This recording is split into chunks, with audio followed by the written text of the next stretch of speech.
Hi, everybody. How's everybody doing? Have you all been here for most of the day? Yeah? Jeff, I know you have. Jeff, thanks, Jeff, for the support. Well, it has continued to be an awesome day, one great session after another, and I have no doubt this will continue to be on par. I'm excited for this one because it's a little bit of a melding of my two worlds. So I have been part of the founding team of Matter and continue to be a strategic advisor? Strategic advisor at Matter, and I am also a strategic advisor here at mHUB and was part of the team that helped get this off the ground over the last few years. So this is great because I get to bring my two worlds together. So happy to be here today. We have a great session about the transformation of connected health, and I'll turn it over to Steve Collens in a second and introduce them. Right now I want to introduce to you Jonathan Scheinkop, who is with Ergo Impact, one of the companies here at mHUB. He's going to tell you a little bit about this device here real quickly, just so you can get familiar with another mHUB company, and then we'll move on to the panel. Is this a stretch? Well, we'll this find one out. it might be better. Yeah. Let's see. Let's just walk this around. I might just have to okay. All right. Hi. So I've been invited to do a product presentation in front of this prestigious panel, and so I appreciate that you guys are here and I get to do this. I think the easiest thing is to start with a product that I've been working on that's been partially developed here. I had started working on the product before mHUB opened, so it wasn't all from mHUB, but I've continued the development, and I've been able to do a lot of user testing and focus groups here, and that's been a huge, huge help. So I started working on a physical product with the idea that physical products were going to be a lot easier than software development, and I thought, hey, how long would it take for me to develop a post that I could lean against? That would probably be a year fun project. Not at all. So 3.5 years later of working on this product and trying to make parts move and engineering work is finally become a reality, and I'm finally bringing in product next week after all this time. So I'll give you a quick, if you haven't seen the product in the other room, I'll give you a quick explanation of what this is. I used to work in a company called Music Dealers, and I was hunched over the desk just like everyone else. My back was sore at the end of every day. I had given up working out because there was just not enough hours in the day to have a family, work, and then work out. And so every day was just getting worse. And I noticed that there were some of our employees that worked in California were coming back to Chicago. They were using these cardboard boxes to put their laptops on, and they were standing all day. And I thought, that looks really novel, but I don't think I'm ready to try standing. I kept thinking about it because my back was getting worse and more sore. And one day I was fishing in Mexico, and I'm on this boat, and there's a metal post that I'm leaning against while I'm fishing. And I thought, if I just had this post drilled into my office floor, I would probably want to get one of those standing desks. And they were starting to come out. So there was kind of this move towards that, even though it's been going on in Scandinavia for the last decade or 15 years, and Canada and everywhere else. But here, it was becoming a big deal. And so I started with that. I spent $4,000 to fabricate this really rough product. I brought it home, and my wife looked at it, and she goes, "Oh, is that a dolly, for moving things around?" I'm like, "No, that's a $4,000 prototype." And so it all started from there, and many, many $4,000 prototypes later, more than I can remember, we finally have this product. The nature of this product is it is a leaning device, which is what it was meant to do.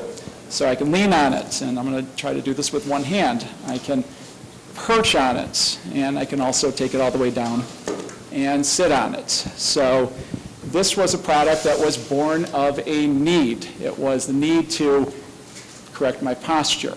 It was the need to feel healthier at the end of every day, being able to accomplish more movement in the office, which is what all of this is about. But when you look at the 40 standing desks that are here, which are reminiscent of any office that has lots of standing desks, the majority of them are not in use. People don't like standing. So I started this product from a need. I worked on it with a contingent of people, and I continue to work on it with mHUB. And finally, we're starting to sell a lot online.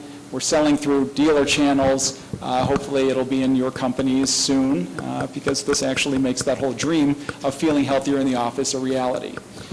So to cap it off, my experience here at mHUB, which is unique, has been unparalleled. I was working from a home office. I had lots of people all over the world that I was talking to, designers and engineers. When I got out of my home office, when this place opened, I was able to find people who could help me through the user tests, fill out surveys for me, that connected me to Matter. I was able to do user testing there. And it really has just gone on and on. There's probably 6 or 7 people that I've hired here for different projects, one-off projects or ongoing marketing needs. So that's been my experience. So that's it. Thank you very much.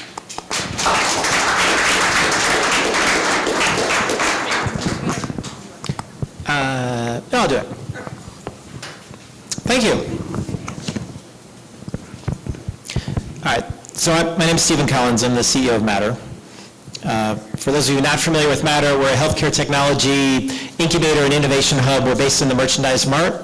We are 3 years old. We have about 200 startup companies we work with and about 70 partners. Our partners are big life sciences companies and hospitals and health systems and insurance providers. And we work on facilitating collaborations that really accelerate the pace of innovation, specifically in healthcare.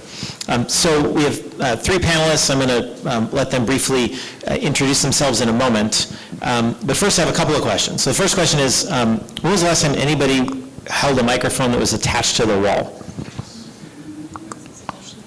Well, I never have. So this is a new experience for me. The second question is, how many of you are healthcare people? Oh, good. So maybe 40% of the audience. Good to know. So we were chatting a little bit before about kind of the definition of connected health and of digital health and what that means, and it can mean a lot of things. It means a lot of different things to a lot of different people. So some people think of connected health as toothbrushes that are connected. We've seen hairbrushes that are connected that tell you if you're brushing your hair too hard or not. There are connected toilets, there are connected umbrellas that tell you if it's raining. So everything is being connected these days, and I have actually seen a connected umbrella that tells you if it's raining. Everything is being connected today in healthcare and in virtually every other industry. And so what we're going to do on this panel today is really put it in a healthcare context and focus mostly on a clinical context, given the folks on the panel. I would say in general, in very broad strokes, there are 2 really interesting things that connecting devices in the healthcare world allow us to do. One of those is connect with people outside the walls of traditional healthcare environments. So today the healthcare system is very episodic. When you walk into a hospital, when you walk into a doctor's office, when you walk into a pharmacy, when you take a lab test, that's your intersection with the healthcare system, and then you disappear from the healthcare system generally until you come back to one of those locations. And increasingly, with advances in sensors and cloud and analytics, people can be connected much more regularly to the healthcare infrastructure writ large, and that allows us to do increasingly all sorts of interesting things in healthcare. And the second aspect of it is within a clinical setting is there's an incredible amount of data that gets generated every second of every day in a clinical setting, and historically none of that data has been most of that data hasn't been connected, and there hasn't been sort of liquidity and flow of that data that can then be analyzed and used to improve care and improve efficiency. And so there are some really exciting things happening in healthcare, and so we have three people on the panel today. So we have David Roman, who leads strategy for Baxter. We have Sarah Sandock, who created a company called Doc Technologies, and David Zembower, who leads innovation for the Shirley AbilityLab, which was formerly known as the Rehab Institute. And by the way, if you haven't been to the Shirley AbilityLab, it's an unbelievable facility that opened 6 months ago? A year ago. And I would highly recommend that you all go take a tour of that. But just so that people understand a little bit more about who you are, maybe spend 30 seconds, starting with you, David Roman. Who are you and what do you do at Baxter? Sure. Thank you, Steve, and I thank you for the invite to join the panel. So I don't know if I have much more to add besides I lead strategy at Baxter. It's a super amorphous description, which means I kind of get to go to work, do whatever I want, go home and get a paycheck every couple of weeks. But ultimately, my job is trying to figure out how do we accelerate our growth rate and drive transformation at Baxter, and digital is clearly a big piece of that. So I do lead a digital health strategy team, which is part of my group as well. So I'll be interested to get into all your questions today. Sarah. Thank you, Steve. So I'm the CEO of Doc Technologies, and we're a technology company masquerading as a healthcare company. And this brings us to some interesting things about learning about the healthcare system. We primarily work in the acute care space and focus on visual management in that area. David Zembower. Hello, everyone. My role at Shirley AbilityLab has evolved over time. When I first started there a little over 6 years ago, I primarily focused on kind of a traditional technology transfer role, taking internal inventions and finding commercialization routes for them. But over the past few years, my role has really morphed into trying to identify external technologies that could be brought into the rehab setting, with a particular focus on consumer devices that could be adapted for our patients' use. Terrific. One more thing before I start asking questions, which is we're using a solution so that you can ask questions. I don't know how it works. Do you know how it works? You just type in as your handle. Got it. So you go mhub.cnf.io and Type in your question. It's also voting based, so if you see a question that you think deserves to be higher on the list, you can vote for it, and it'll just rise. And what do you do if you only have a flip phone? Then you just come up and grab the mic. Yeah. That's all you got. You have to raise your hand. Sorry about that. David Roman. So Baxter has more than 1 million devices that are deployed in hospitals in, most hospitals around the entire world. Just get a sense, what are those devices? What do they do? And how many of them are what you would call connected? How'd you know that number? You told me. Oh, okay. I was going to say, I don't think so we have, I think it is 1.2 million devices in the field that are either in a patient's home, in a dialysis clinic, in a acute care hospital, in an ICU, or in some sort of alternate site of care. So we're everywhere. We sell our products in 130 countries around the world. The vast majority of our business actually is outside the United States. So those devices, we treat really one chronic disease, which is end-stage renal disease. That's our largest single disease state that we serve. We also sell infusion pump devices. So anytime someone is in the hospital, gets hooked up to an IV to have a drug delivered, largely in the U.S., they're going to be hooked up to a Baxter pump. We also have a business in the ICU that treats patients suffering from acute kidney injury. But the theme that connects all of our therapies is these are mostly critically needed therapies for patients suffering from severe either end-of-life type diseases or who are undergoing some type of invasive surgery. So we're not at all in aesthetic or elective medicine. And we specialize in simply the delivery of fluids. So we make a lot of electromechanical devices that are sitting in different types of settings all over the world. Now you asked the question about how many of them are connected. Very, very few. The percentage of the 1.2 million that's connected is probably so much of a rounding error, it's not worth my trying to calculate it.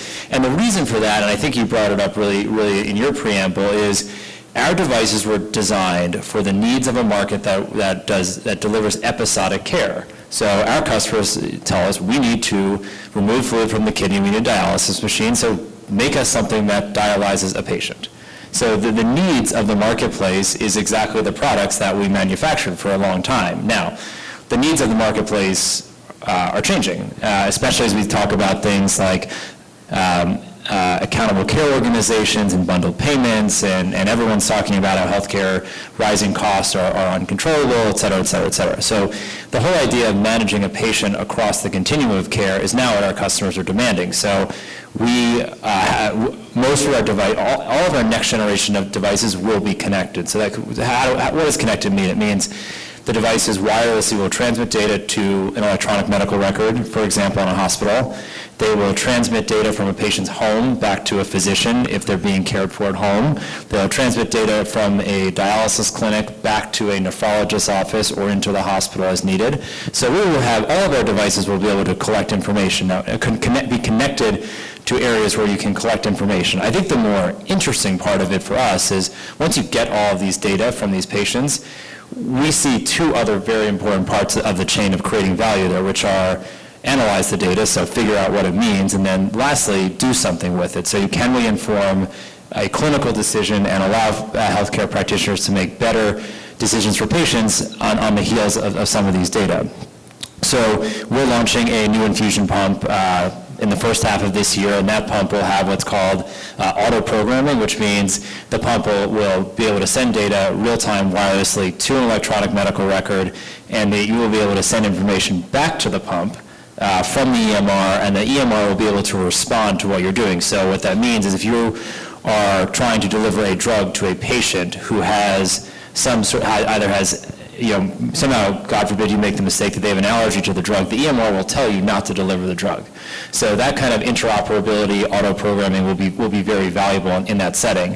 For our dialysis machines that are in the ICU right now, to get the data off of it, you have to go in with an SD card and pull the data off, so you can, so 0% of the devices are doing that now, but all of our future devices will have a gateway that'll be connected to the EMR and be able to use that data to figure out what's the optimal amount of therapy delivery. So it's not that we were incompetent, that none of the devices were connected, but I think we were living in a world of what was the market need, and as that need is changing, you'll see the usefulness of those devices, I think, evolve as well.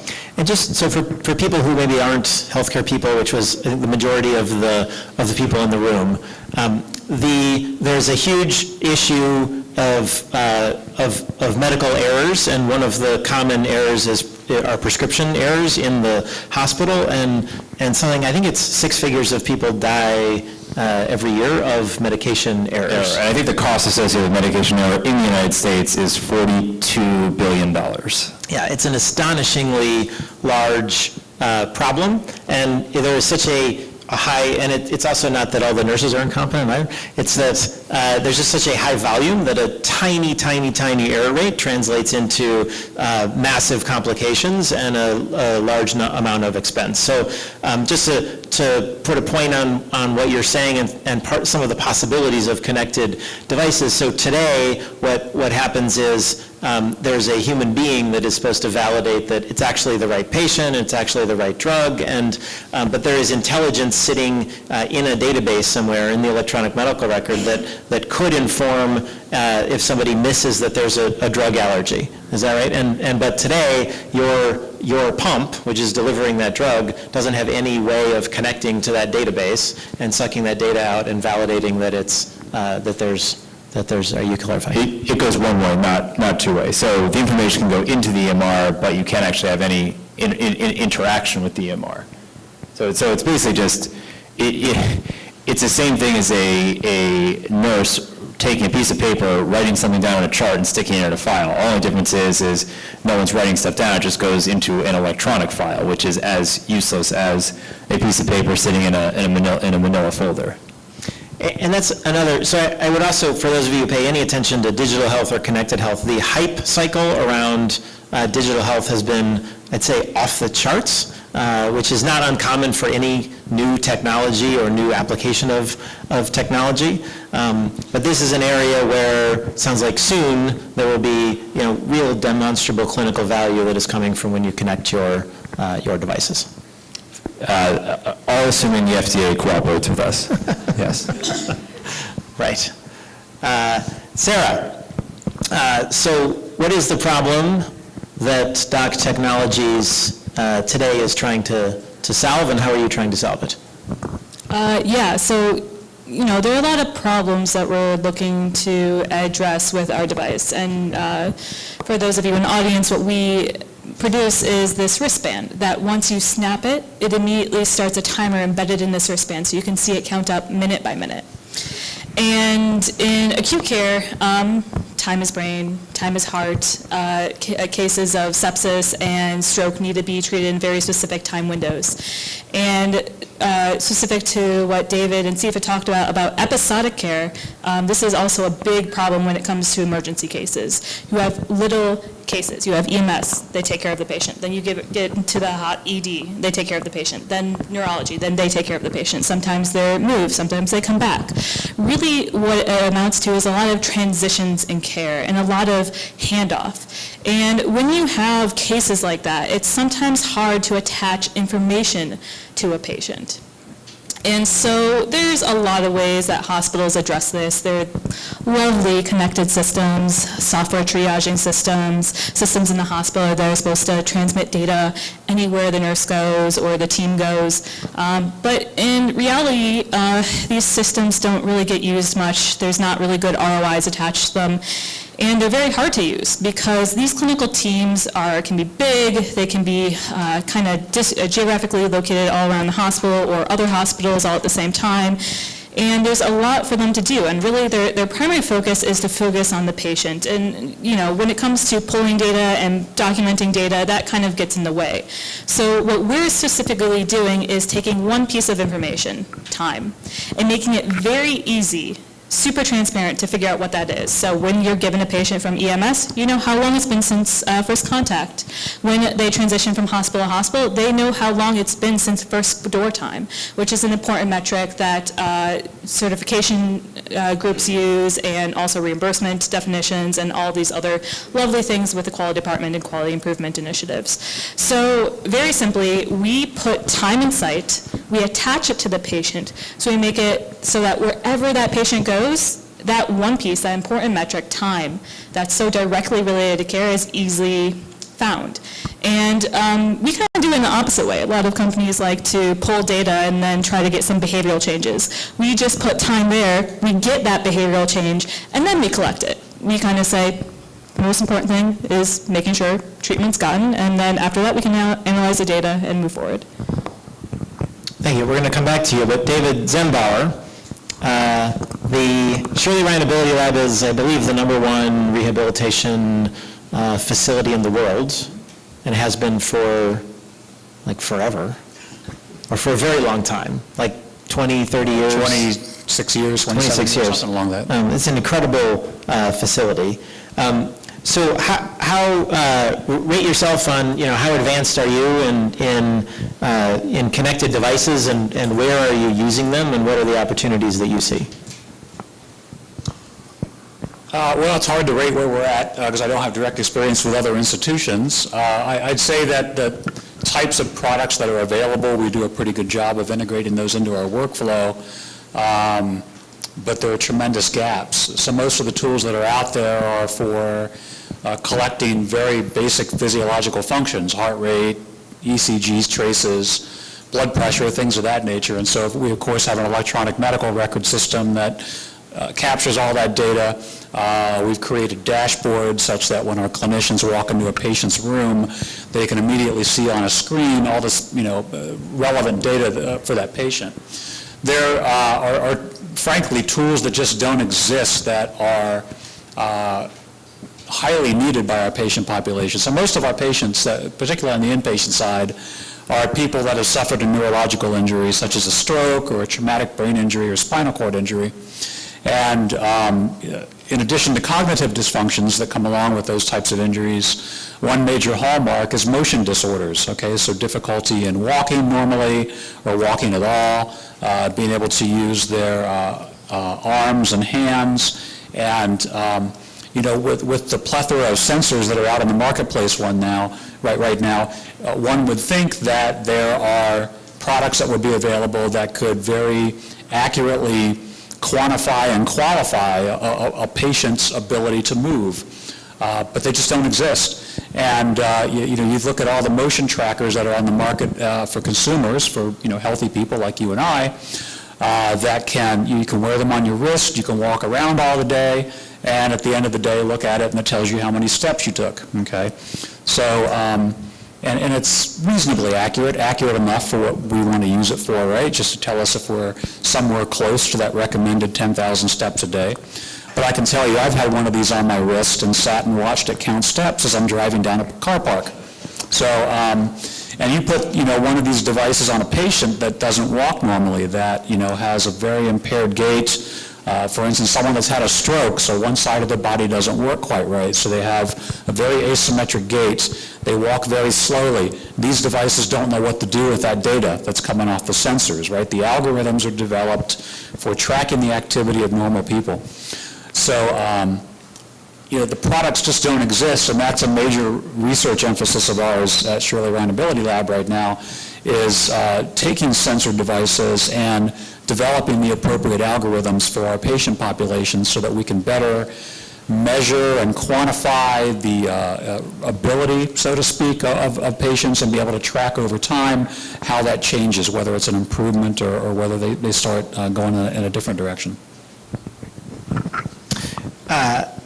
Thank you. And I love your example of the Fitbit that's tracking steps while you're driving in a car. We run into people all the time who think of those devices as healthcare devices, and it makes me a little agitated sometimes. So, because partly for that reason, yes. So I want to come back to the business model of healthcare. And actually, I also want to encourage you to ask questions. I'm looking at this thing and nobody's asked any questions yet. So if you have a question, don't leave here regretting that you didn't ask it. And so that's how you ask it. mHUB.cnf.io, and then it should allow you to ask a question as long as you don't have a flip phone. So I want to go back to the business model of healthcare, because David Roman, you touched on it a bit, and it in many ways has worked against the connectivity, or it has worked against creating an environment where everything is connected. And you've seen other industries kind of evolve more quickly in connecting different systems, different devices, so that data can flow freely. And you talked about ACOs, or accountable care organizations, and I'm interested in your perspective on kind of what is happening in the economic environment and the business model that you see really driving more connectivity in healthcare. So there are a few things. I think the first is, while hospitals have tried every which way to bring down cost, they've generally been unsuccessful in doing that, not because they haven't tried the right things or they haven't gone after areas of opportunity, but they don't really have the tools to affect change in the areas that are costing them the most. So one of the most expensive things in the healthcare system in hospitals is repeat visitors. So someone goes in the hospital, they don't get treated properly, they come back quickly for a readmission, they go into the hospital, they acquire an infection, they go into the hospital, they get the wrong drug. That is probably one of the most significant costs to the healthcare system. So the lack of connectivity is directly related to the inability to be able to solve some of those problems. Now, what the government has finally figured out is just cutting reimbursement, at least in the U.S., isn't going to work for bringing down healthcare costs, because so much of the cost is through private pay and out of pocket. So what they've done is they've gone the disincentive route, which is not reimbursing for readmission. So if you get into the hospital with a heart failure-related event and you come back in 30 days, Medicare no longer pays for that. If you acquire an infection in the hospital, Medicare no longer pays for that. So hospitals are being, and other providers are being forced to adapt and change their business models because the reimbursement schemes are forcing them to do so. So then that has a direct impact on what we're doing when it comes to developing products. So as the incentives change, that is driving behavior change. Now, it is extremely slow. We're not that large a healthcare company. I mean, I say $11 billion of sales, and we're like, oh, that's pretty big, but it's not really that big in the context of, that's global too, $3.2 trillion of U.S. healthcare expense. So we're like a rounding error when it comes to it. But we have, I forget what the number is, it's somewhere between 15 or so or to 20 different ways that we collect information across the company.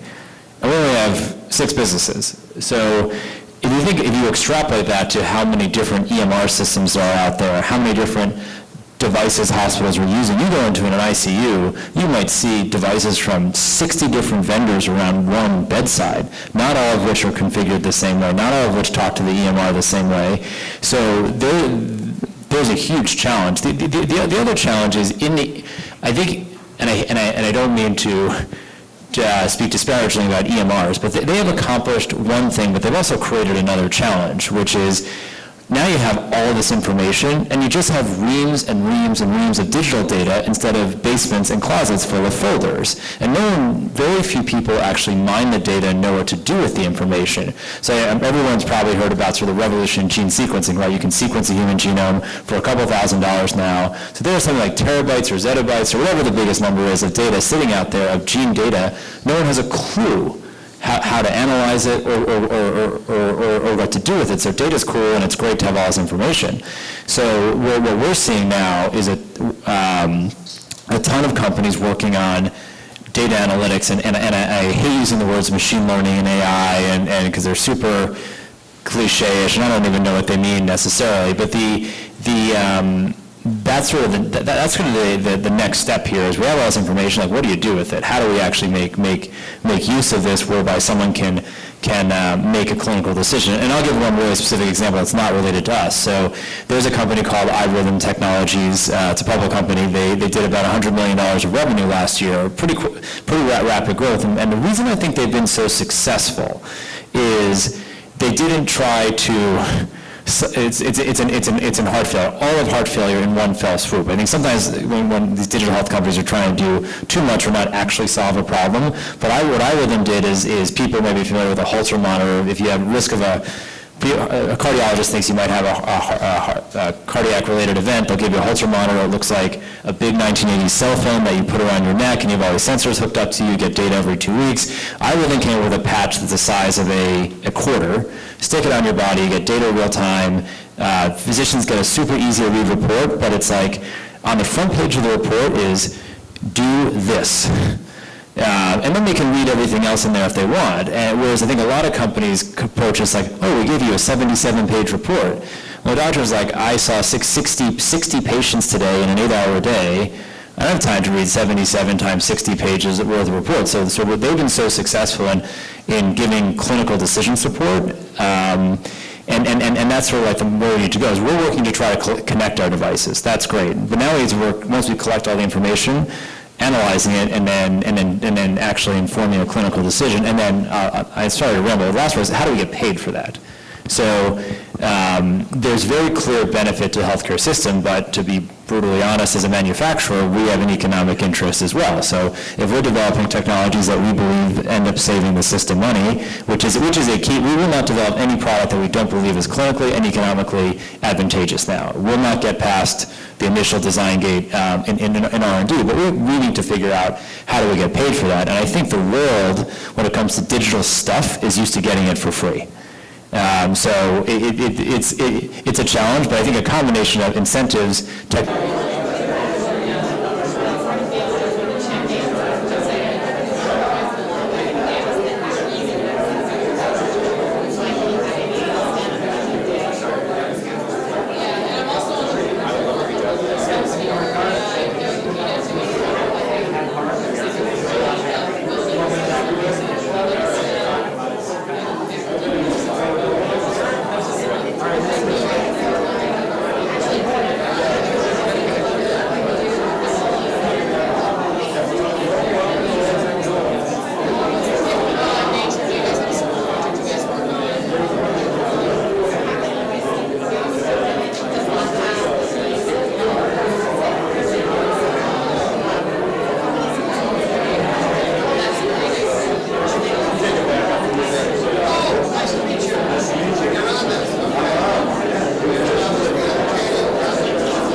everybody. I'm going to get us started here in a couple minutes. You can start taking your seats.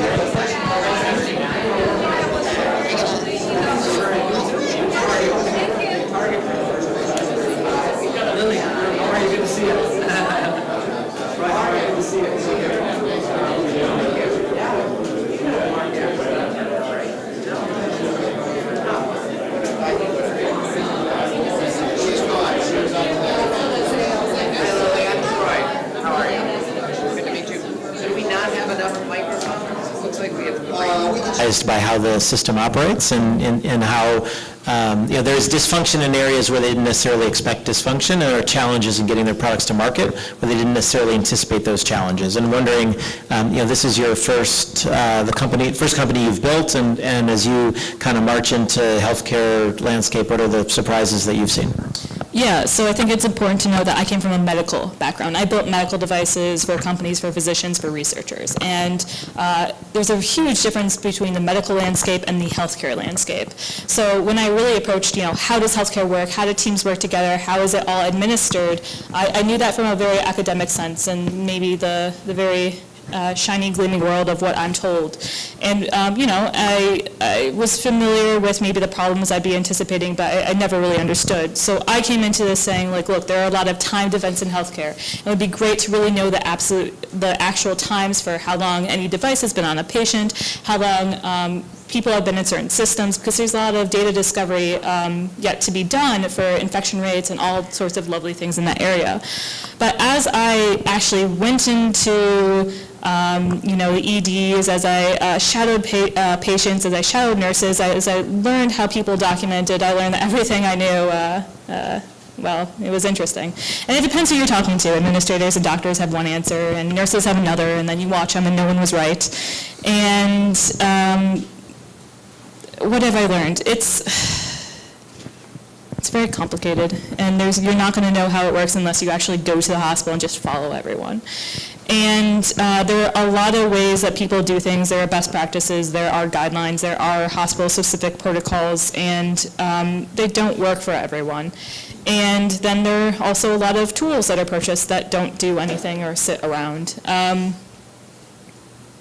So I think what the biggest challenge was is making sense of that all, and trying to figure out to come from a very, I don't even know the word, not on anyone's side approach to this. There's a lot of expectations which are hard to get around, and maybe to kind of pinpoint down and give a concrete example. So, we go to a director and we ask, how does your team document the process steps of stroke? Oh, that's easy. It's documented in an electronic health record as it's done. You click a button and there it is. Okay, that's nice. Going to the nursing teams, finding that sometimes that care comes first, and that's the most important thing. And sometimes there isn't a computer near, or the written ways that they do it,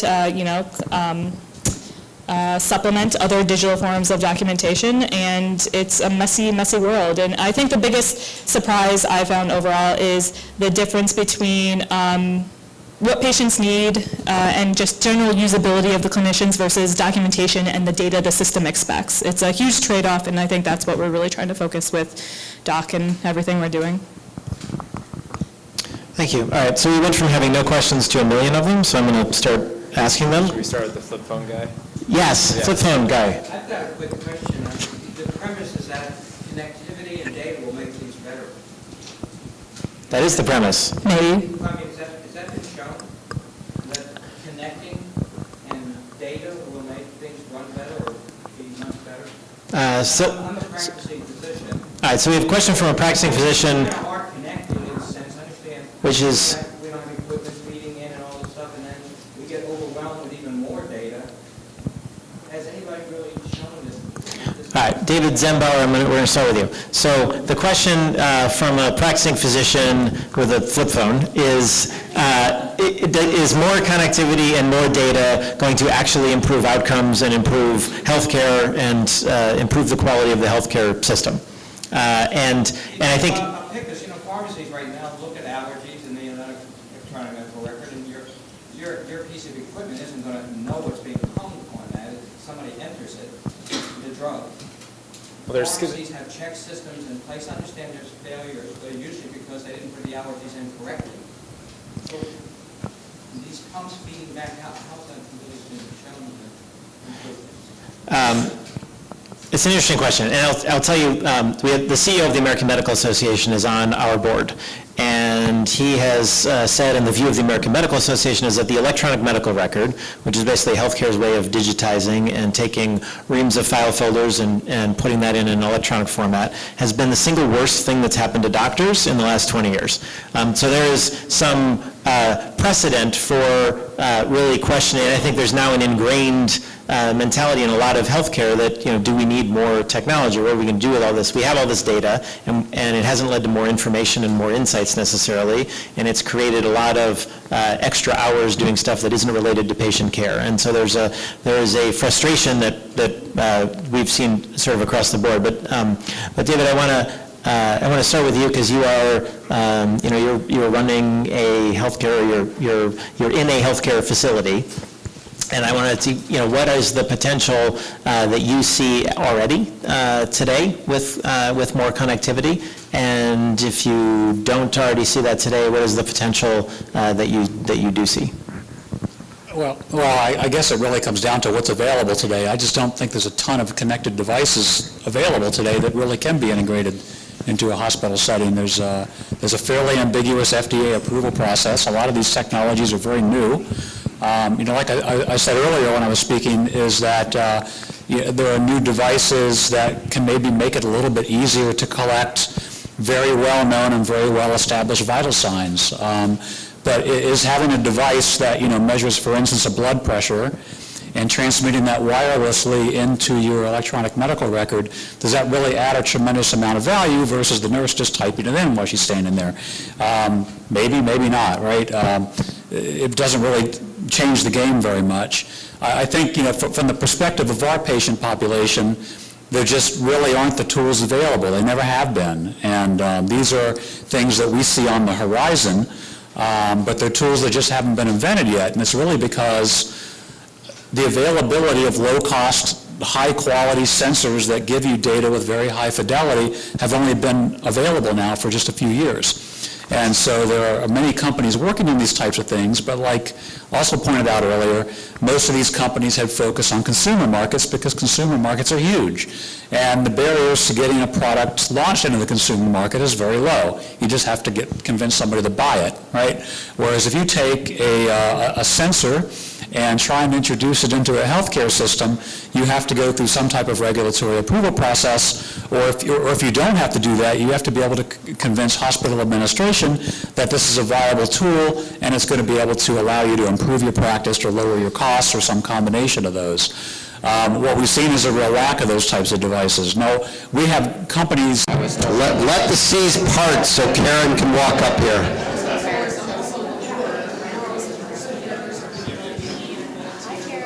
Hi, Karen. Thank you all. Quiet down. Come on in. No. I'll stand for a minute till Karen comes and sits down. Find a chair. We won't call on people. You can sit up front. If you sit in the back, we'll call on you. If you sit in the back, we will call on you. I went to the University of Chicago. It's very Socratic and it's painful, so I don't recommend it.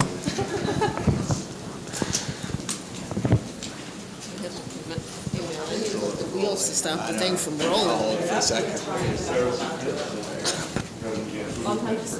Oh, we're doing a pitch first. Oh, I'm sorry. Don't want to interrupt the pitch.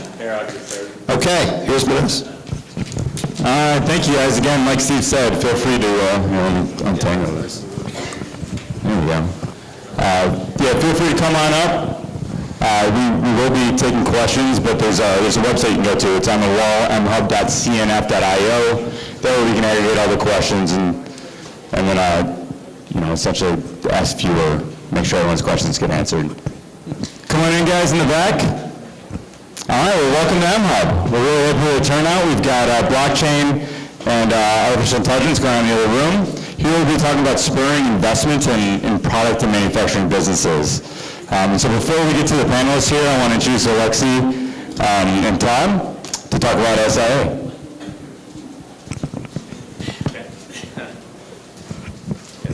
Yeah? Okay, thank you.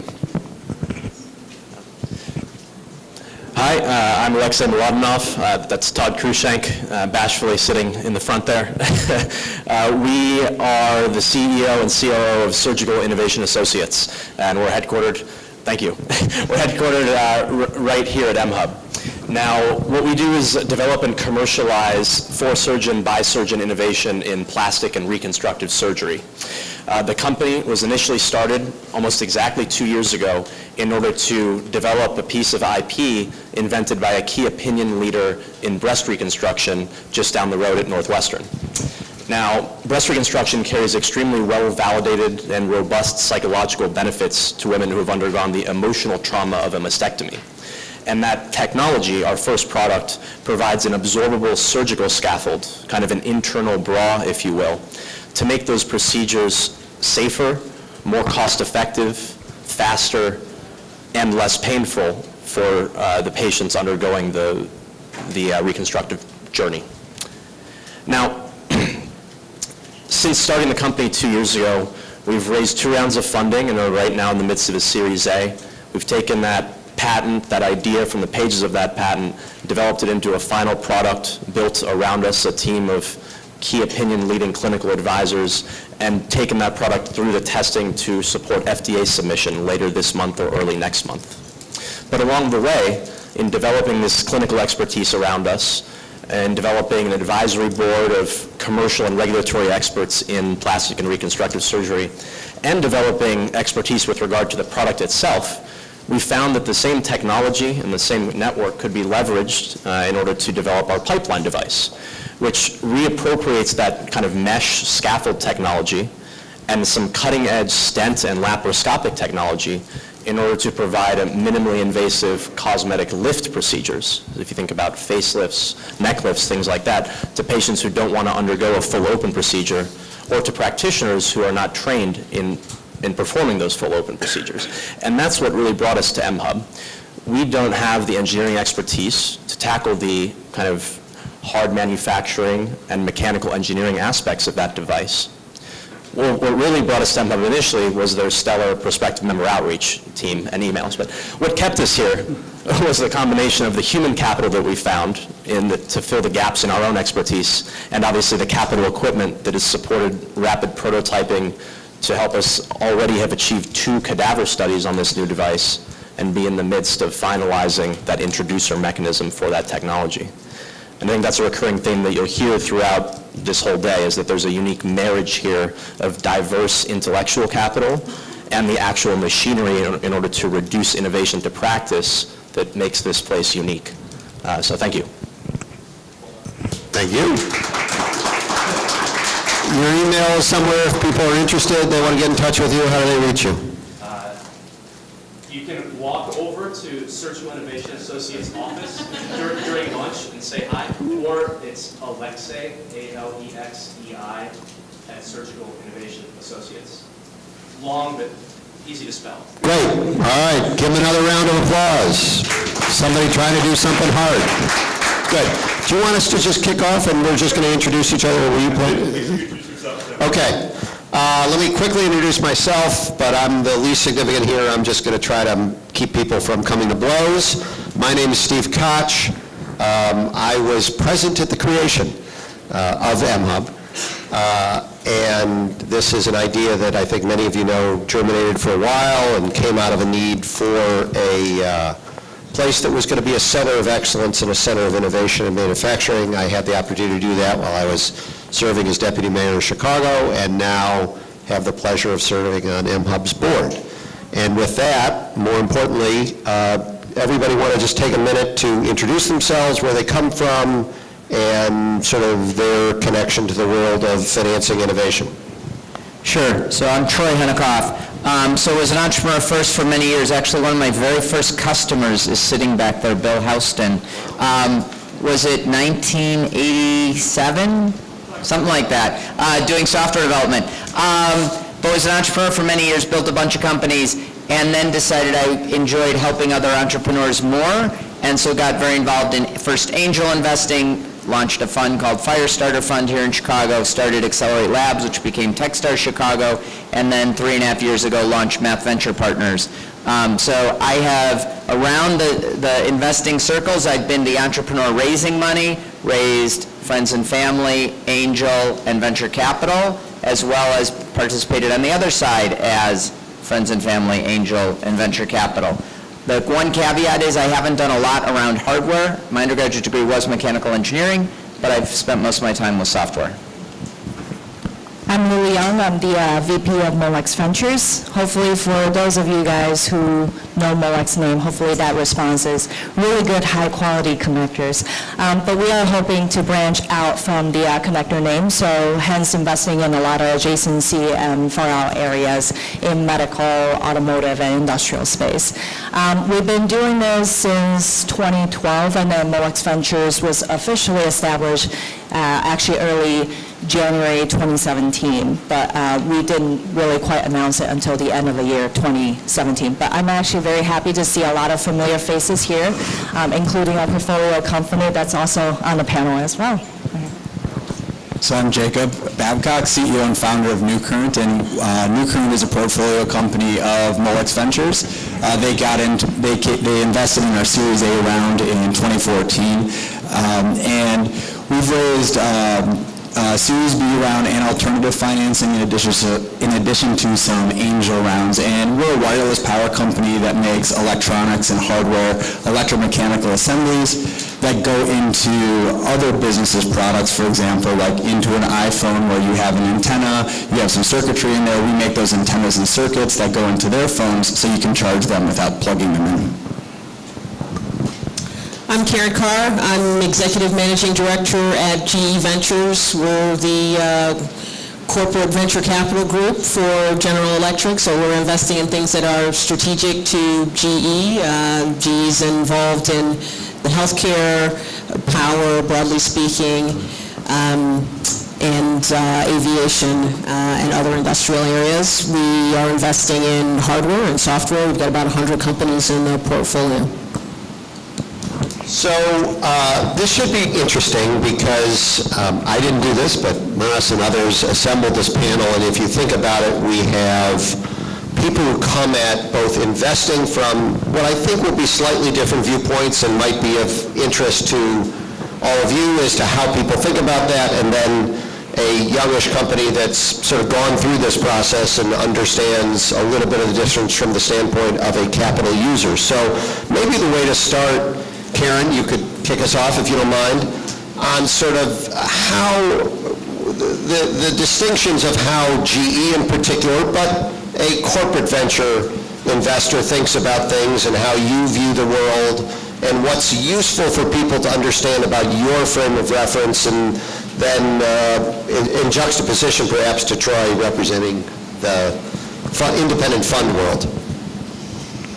Yeah, well, I just start off in my introduction saying that we're strategic investors and we're trying to invest in things that are strategic to GE.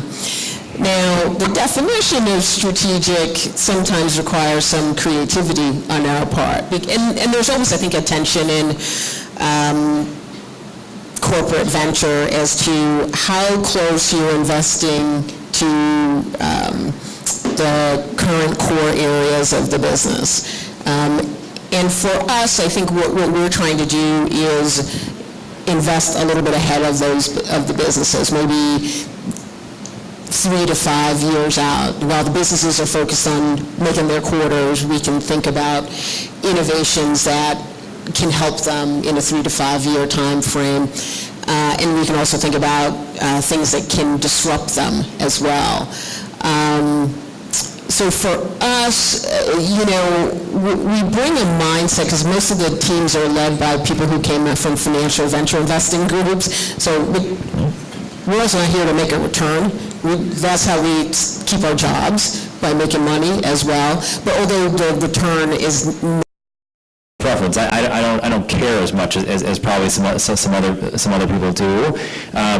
She'd be terrified. I mean, conceptually, you could be, but I can say as a large participant in this ecosystem, we're going to great pains and investing significant amount of money to make sure that our products are secure. All right. And it's interesting that there's so much concern around this too, and for good reasons, but it's always somewhat ironic that everybody just shares this information freely on their social media accounts anyway. Well, so a credit card number goes about $1 on the black market, a social security number is about $10, but a medical record about $1,000. And there are a lot of different levels you can address, maybe the privacy risks, but some of the more interesting things I've seen lately is addressing it on access to that data. So sometimes a lot of these hacks come from inside the hospital, and I've seen a lot of very interesting companies look at inappropriate accesses of specific records and just general data sets, which is just another way to approach it besides from the device side. And I'm sorry, you can buy a medical record online for $1,000? Black market, yeah. You can, well, there's a lot of reasons for that, but I don't know, easier to blackmail with, I guess.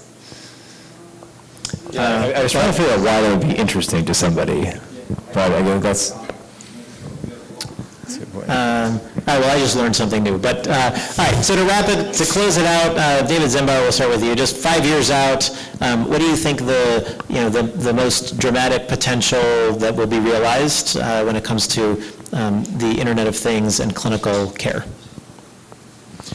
Well, that's a really hard thing to predict. I know what I'd like to see within 5 years is that we have devices that are smart, that collect high-fidelity data, and that we have very smart, well-configured algorithms that can decode that data and be able to automatically alert you when you have a health problem before it happens. I think that that kind of gets away to the state of affairs that we're at right now, to where we have a lot of devices out there that can very cheaply replicate what expensive equipment does right now, and collecting basically vital signs.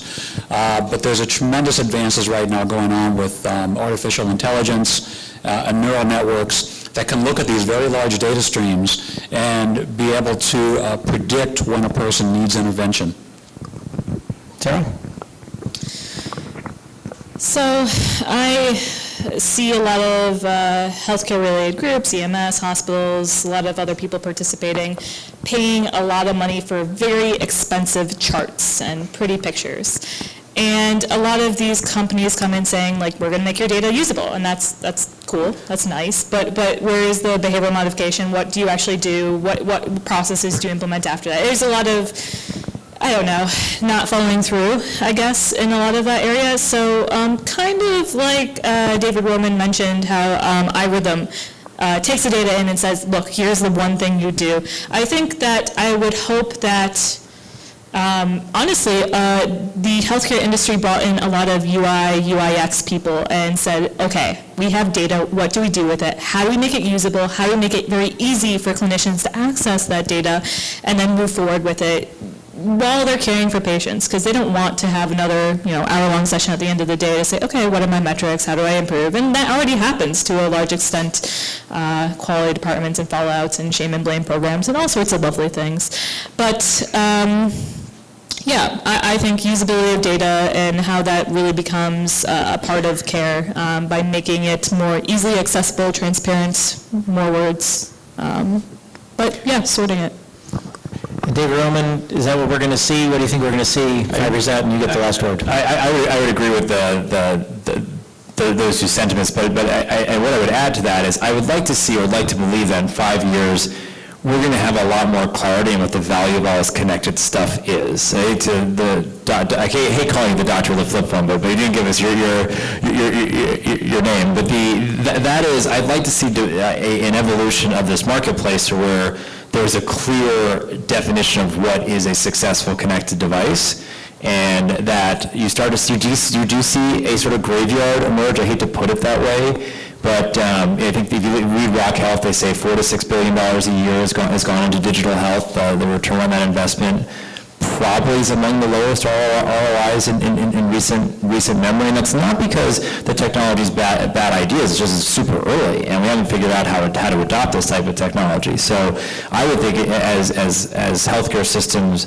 evolve, you're going to see we would think some pickup in the rate of adoption of these technologies, but I also think the establishment of the value of these technologies will also become much clearer over the next 5 years, which will create a platform through which you can see a much bigger uptake. And maybe just adding on to that, like, okay, we have the data, what's valuable? How does it actually relate to patient outcomes? What are the measures we should be looking for? What are the baselines, and what is success? And how can we tie that into a value-based system? I think that connected health will get us to a point where we can answer those questions. I mean, the only way we're going to be able to do that is with transparency, but people aren't really taking that last step to make it actually happen. But Medtronic is starting to, so yay. All right, well, next up, you'll have an opportunity to see Senator Durbin, and Kevin Willer will be doing a fireside chat with Mayor Emanuel, and thank you very much for being here.